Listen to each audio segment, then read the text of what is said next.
Hello, what's up mga ka-J-Vlog? Welcome ulit sa panibagong video. And for today's content, bibigyan ko kayo ng top features ng Oppo A3X since sobrang benta pa rin ito sa online ngayong 2025. So tara, check natin.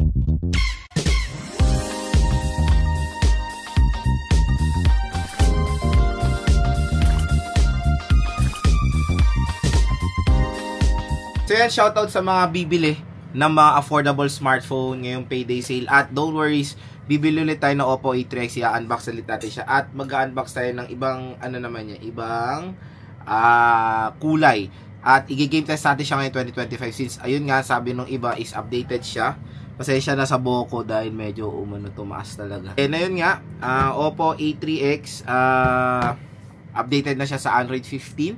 Marami yung nakikita sa comment section. At ang magandang balita mga boss, 50% na lang siya, 50% na lang ang price niya sa online. Kasi yung 3GB64, pwede nyo siya makuha at a possible price sa 3,000 pesos.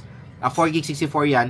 Tapos yung 4GB 128 possible price, pwede nyo siya makuha ng 3,500 or 3,400. May nakita ko sa comment section na napanood nila dito sa ating video, in-apply nila yung mega voucher natin at nakuha nila ng sobrang gandang deal ang Oppo A3X. So again, kung nakuha nyo yan sa ating voucher or dito sa ating video, i-comment nyo naman para rin ma-vouch natin ang ating mga video at para ma-inganyo yung mga ibang consumers makabili ng kanilang mga affordable smartphone. So yun nga, sobrang nakaselan kasi sa mga ibang smartphone is sobrang dilim, di nila makita yung smartphone.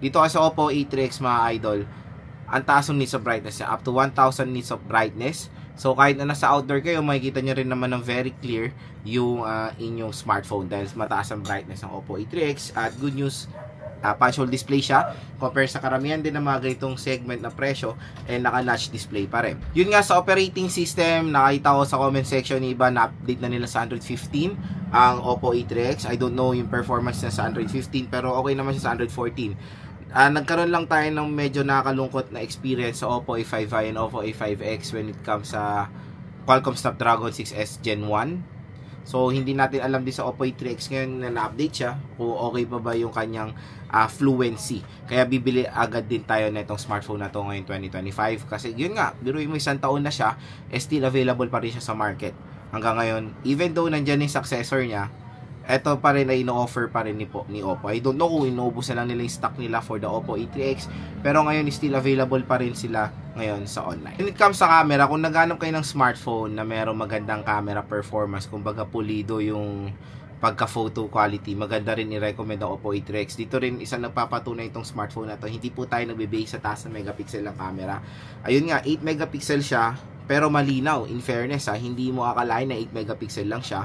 Kumbaga yung mga subject, mas parang binubuhay niya pa yung colors doon, na which is yun yung magandang feature talaga ng mga Oppo smartphone na when it comes sa camera, mapamura man, mapa mid-range or mapa flagship, maganda po yung ino-offer nila when it comes sa camera performance. So again, even though 8 megapixel siya, malinaw po ang camera nitong smartphone na to. Next, the best na feature nito is the battery. Battery niya is napakataas, 5100 mAh na removable battery.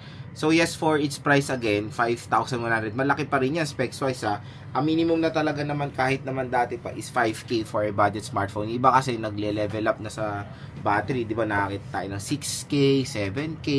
Pero 5.1, okay pa yan. Na-try naman na natin din itong Oppo A3X. So nagda-download din tayo. The standby time is okay rin naman yan for me. And ito ang pinaka-advantage ng Oppo A3X sa mga competitors na sa ganitong presyo ngayon na 3,000 pesos. 45 watt fast charge. Ay grabe. Kumbaga malobat man ito Oppo A3X sa salpak nyo lang or saksak nyo lang na ilang saglit, full charge agad to. Kunyari lobat kayo, chinarge nyo, naligo lang kayo, kumain na kayo, after nun full charge na agad tong smartphone na to dahil in less than 1 hour lang magagamit nyo na ulit ang Oppo A3X nyo. So ganyan ka-convenient mag-charge dito sa smartphone na to kasi usually for its price, the Tecno Spark Go 2 is I think 15 watts. Infinix Smart 10 is 15 watts or 18 watts ata. Puro ganon yung range ng mga fast charging rate ng mga ibang brands sa ganitong presyo. 15 watts, 18 watts, bihira lang ang 33 watts or mga 22 plus watts. At yun nga, tulad ng sinabi ko, yan ang isang advantage ng Oppo A3X sa mga competitors niya, yung kanyang fast charging rate. And syempre sa mga consumers na naghanap ng smartphone na meron din magandang design or outstanding design din for its price, maganda rin i-recommend ang Oppo A3X. Kumbaga very aesthetic din naman yung design nitong smartphone na to. Nagustuhan ko talaga dito yung red color niya. Maganda rin naman siya sa paningin ko, and especially when it comes sa design and aesthetic, kahit mapamura, mapa mid-range or mapa flagship, hindi naman ako binigo ni Oppo when it comes sa kanilang mga design. So yun mga ka-J-Vlog, kumbaga sa design and aesthetic, maganda rin i-recommend ang Oppo A3X para sa inyo kasi kumbaga minimalist siya, pero yung color niya very elegant tignan. At ang maganda rin dito, meron din naman siya water protection. Since last year to na-release, yung water protection niya is mababa compare sa mga smartphone brands ngayon na naka IP64. Ito is IP54. Again, yung IP54 is lang to, mga talsik-talsik lang ng sa ulan, kumbaga at least meron naman kayong protection sa tubig. Take for example, kung kung gagamitin niyo to as a navigating tool, umulan, meron po yung protection. Again, hindi po pwede masubmerge sa tubig. Karamihan ng mga nakikita kong brands, even the IP65 or IP64, yung mina-market nilang pwede malublob sa tubig. Nilulublob nila sa tubig, di ba? So hindi po, it's a big no-no po na ilublob sa tubig yung ganito mga IP rating. Ang mga pwede lang malublob sa tubig is IP67, 68, and 69 water and dust resistant. Pag 66 pababa ay pwede lang po yung matalsikan ng tubig at hindi po sila pwede masubmerge. Yun nga, at least aware kayo sa protection nito. Oppo A3X pwede lang siyang matalsikan or sabihin na natin splash resistant lang itong smartphone na to. So yun mga ka-J-Vlog, ang ating top features dito sa Oppo A3X. Kung kukunin nyo yung 64GB at yung 128 is 500 pesos lang naman ang difference, I suggest go for the 120GB. Mas better, mas marami kayo malalagay sa 128GB of internal storage ng Oppo A3X. Pero yun nga, panalo yung Oppo A3X for the 64GB kasi there's a possible price na pwede nyo ito makuha ng 2829, napakasulit dun ng mga J-Vlog.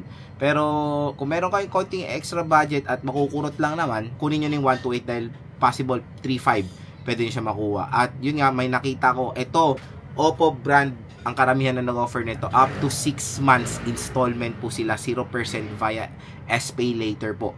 So napakatagal nung kanilang easy payment method, 0% po yan, wala po silang tubo dyan. For example, 3, 5, 6 months mo parang nasa 500 plus mo lang yan makukuha, di ba? Monthly, or parang 400 plus lang monthly, di ba? So napakasulit mga ka-J-Vlog, and kung interested kayo dito sa Oppo A3X, ayan, ilalagay ko po yan, view products. I-click nyo na itong view products natin dahil mura at bagsak presyo lang dyan itong device na to. Dito lang kayo bibili para sa legit store kayo ni Oppo. Punta, lalo na payday, lalo na parati nagsisale, number sale, payday sale, ayan, parati po sila nagsisale at bagsak presyo lang dyan ang Oppo A3X. So yes, for me, sulit din naman kahit papano itong smartphone na to for its price. Kumbaga, panalo rin siya, kahit na yun nga, 64GB, kung compare mo na yung presyo niya, paniguradong sulit din naman siya mga ka-J-Vlog. Qualcomm Snapdragon 6S Gen 1, pwede na yan sa ganitong presyo. Biruin mo, karamihan din na naghanap ngayon ng consumers is Snapdragon ang mas piniprefer. Ito po, may offer po sa inyo si Oppo sa murang halaga.